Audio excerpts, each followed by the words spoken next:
বাংলাদেশ জাতীয়তাবাদী কৃষক দলের উদ্যোগে ফটিকছড়ির কাঞ্চননগরে কৃষক সমাবেশ অনুষ্ঠিত হয়েছে।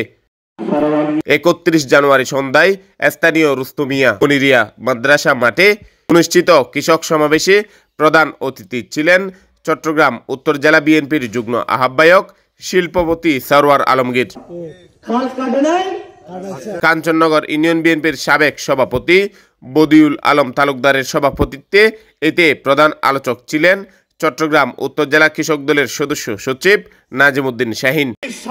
বিশেষ অতিথি ছিলেন বীর মুক্তিযোদ্ধা মাহবুবুল আলম চৌধুরী, বিএনপি নেতা এ.কে.এম মহিউদ্দিন আজম তালুকদার, চট্টগ্রাম উত্তর জেলা উলামা দলের সদস্য সচিব জয়নাল আবেদিন, নুরুল হুদা, ডাক্তার নাজিমউদ্দিন সহ বিএনপি, যুবদল, ছাত্রদল, কৃষক দল, অঙ্গ ও সহযোগী সংগঠনের অসংখ্য নেতৃবৃন্দ।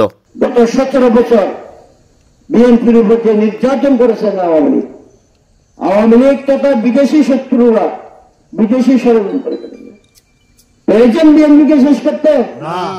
এখনো কিন্তু বিএনপিকে শেষ করে দেওয়ার জন্য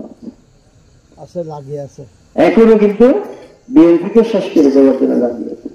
কৃষিতে যে দুর্নীতি করেছেন, লক্ষ লক্ষ কোটি টাকার দুর্নীতি করেছেন, 50,000 কোটি টাকা প্রতি বছর বাজেটে কৃষকের জন্য দেওয়া হয়েছে। কৃষকেরা পেয়েছে? কৃষকেরা বিনা টাকায় বিনা পয়সায় কোন বীজ পেয়েছে? এবার তো মনে হয় কিছু কিছু জায়গার নাকি নিশ্চিত পাই না। বিএনপি ক্ষমতায় আছে? আছে? পাই নাই। তাহলে আমাদেরকে ঐক্যবদ্ধ থাকতে হবে। কৃষকের দাম বীজ, যেমন আমি কাঞ্চনপুরের কথা বলি, ও কাঞ্চনপুর থেকে যে কৃষি উপকরণ হয়, যে কৃষকদের যে বেগুন, মূলা, বরবটি, কাঁচামরিচ, এমন কোন কিছু নাই বাজারে গেলে আমাদের কাঞ্চনপুর কি খাইম, বাইগন খাইম, এমন কোন ফলন নাই কাঞ্চনপুরের মধ্যে নেই। আমরা কি এটা প্রচার করতে পেরেছি? কাঞ্চনপুরের কাঁচামরিচ হবে 8 মরিচ মরিচ যখন কাঞ্চনপুরের কয় 8 আর কাঞ্চনপুর যে মরিচি প্রমাণ করি না পারে, পারছি না। তাহলে আমার কথা আমরা এটা প্রমাণ করতে হবে।